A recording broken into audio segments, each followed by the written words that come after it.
阅读、科技、旅行，生活可以很大。对话设计学习，思考不嫌太多。这里是 iTunes 获奖播客《狗熊有话说》，一听就停不下来的哦。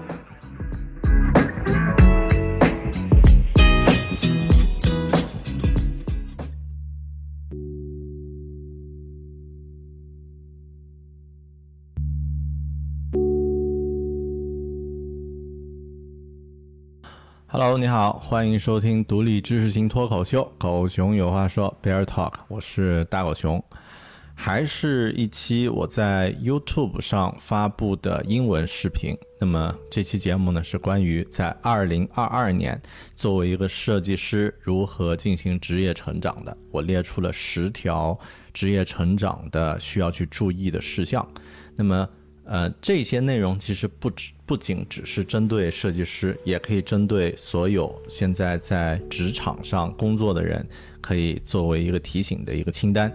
那么我觉得这个内容也挺有意思啊，所以专门录制一期中文的这个简介，那么和大家分享。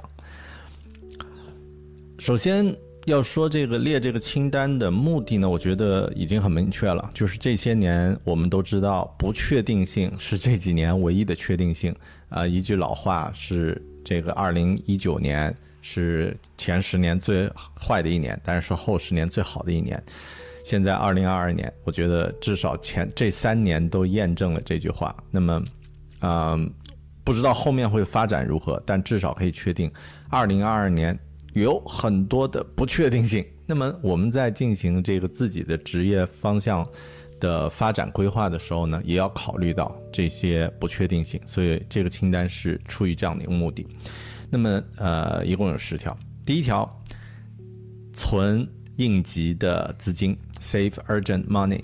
那么这一条呢，我觉得非常的关键，不管你在什么样的行业，都需要存一笔能够应急的钱，那么以备职业上出现中断，或者是家里面出现一些大事的时候呢，能够作为应急。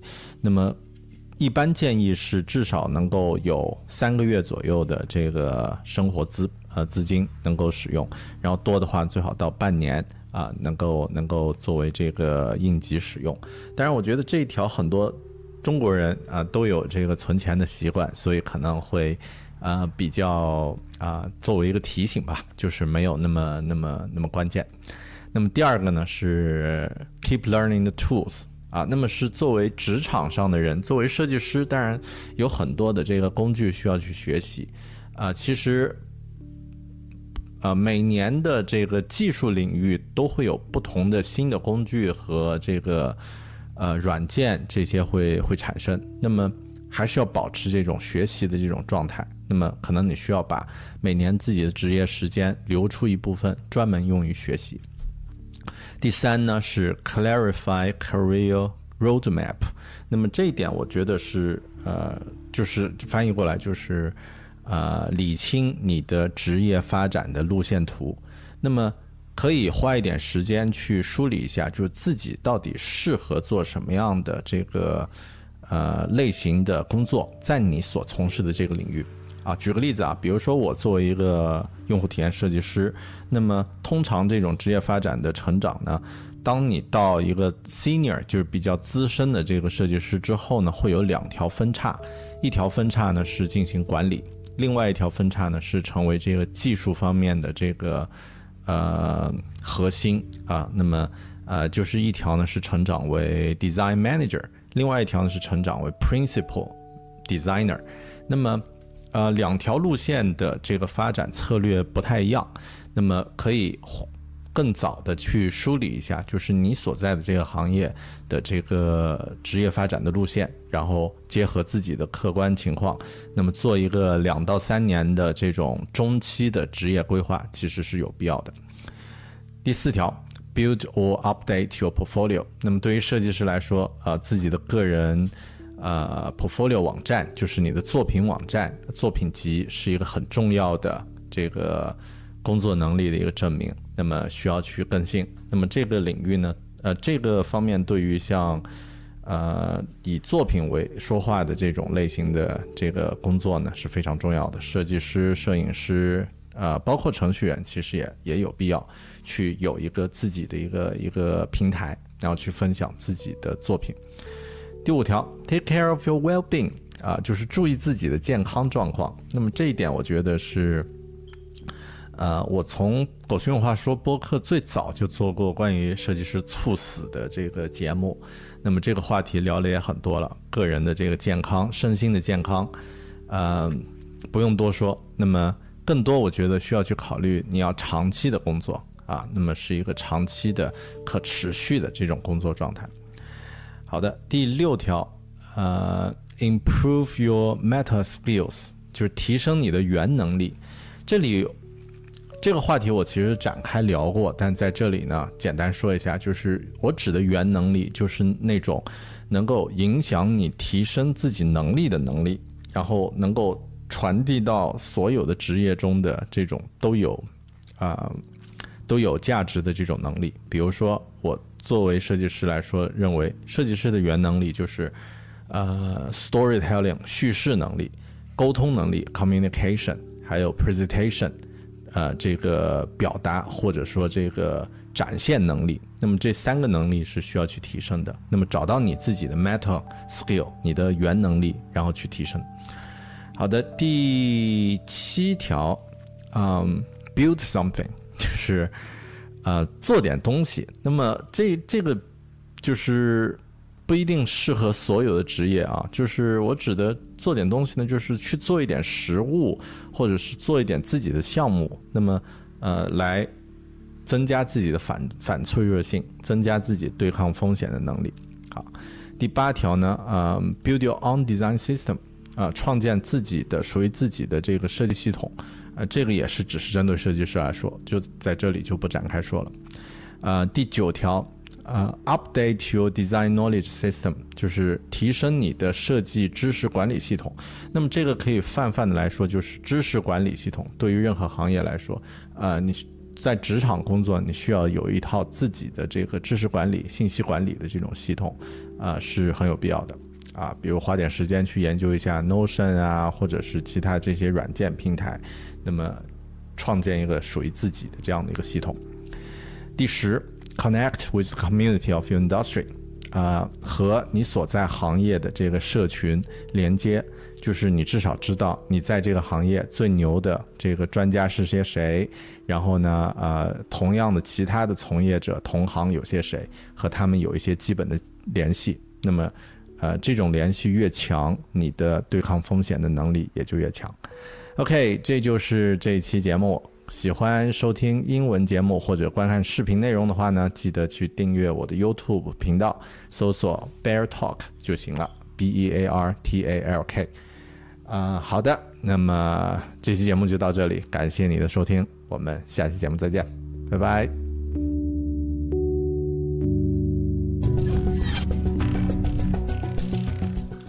Hello, welcome to Bear Talk. This is Bear.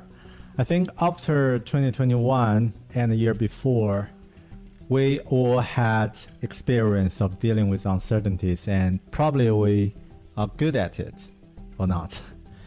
Things will happen again in 2022.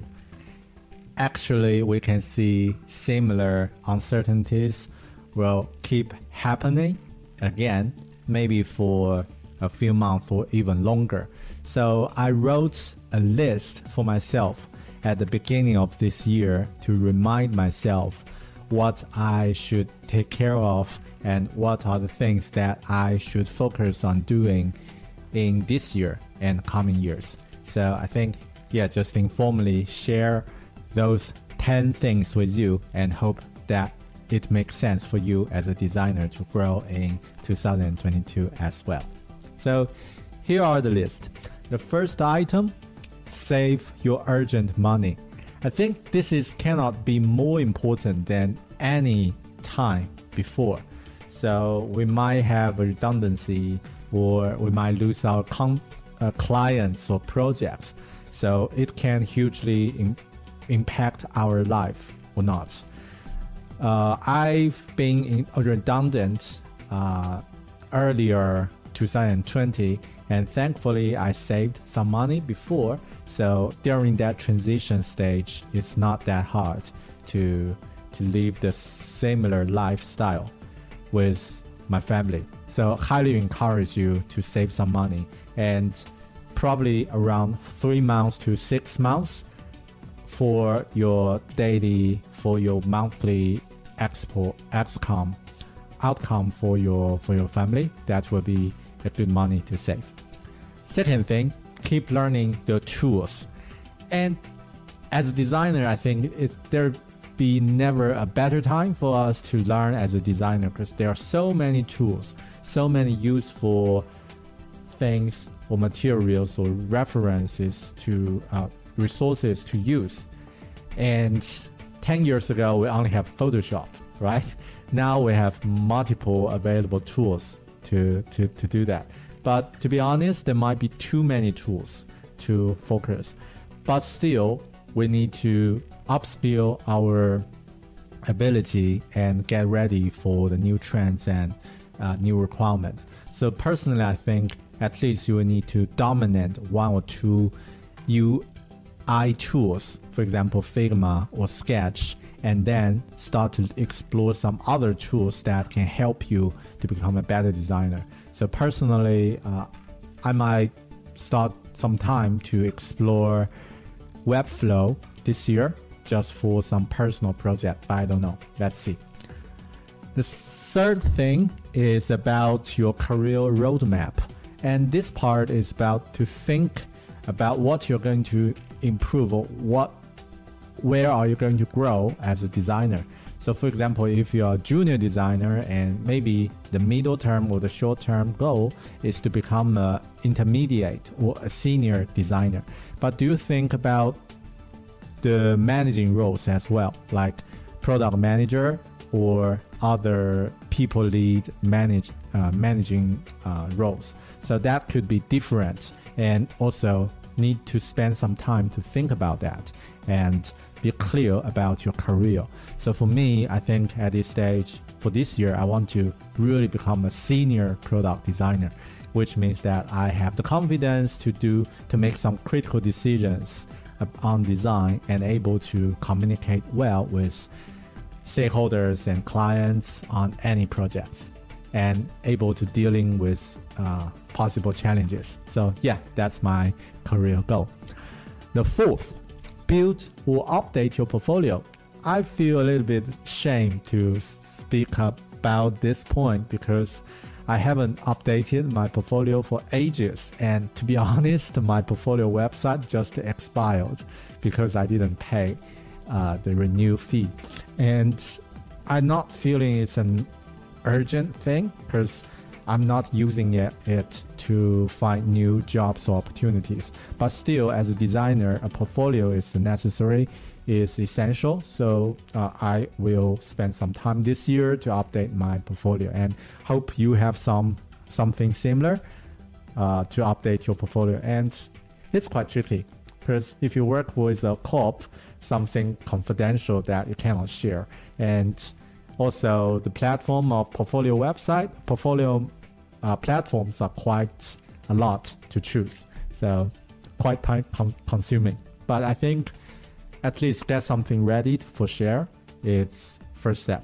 And if you're a junior designer, that's more important than senior. The fifth of my tips, take care of your well-being. I think this is especially important at this stage. If you work remotely, or if you there are a lot of changes about how the ways of work and our lifestyle is changing as well. So be sure to prioritize your well-being and take care of your sleep, your eat, and do some workout, things like that, and maybe meditation or yoga or other things. So well-being in general is something we need to consider if you want to live a long and healthy life as long as possible as a designer. Yeah, that's the fifth one. The sixth one, improve your meta skills. So I think when we speak about meta skills, that's are the skills of the skill. So for example, some transferable skills such as storytelling, communication, presentation, those are super important for a designer to improve. And no matter where you're going to work or who you're going to work, those are critical skills to improve. So I think spend more time on your meta skills rather than on the tools will be a good strategy to grow and improve.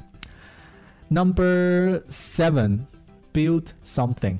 So this is about, as a designer, we want to do some practical practice or actually make some progress on something can really help people's life. And if you're working a large corp, or if a project is not decide by yourself, sometimes it's quite frustrated, like you get some progress in design, but actually it doesn't happen. So I suggest to build something for yourself. It could be something tangible, like you can try to build a notebook, for example, or just to try to build some furniture, but also maybe build something that you have the decision to make it happen, like build a website or an app or other things. So I think if you are able to create something, that feels really good. Even when you work, you cannot do that. You can do that in your personal time. And number 7, build your own design system.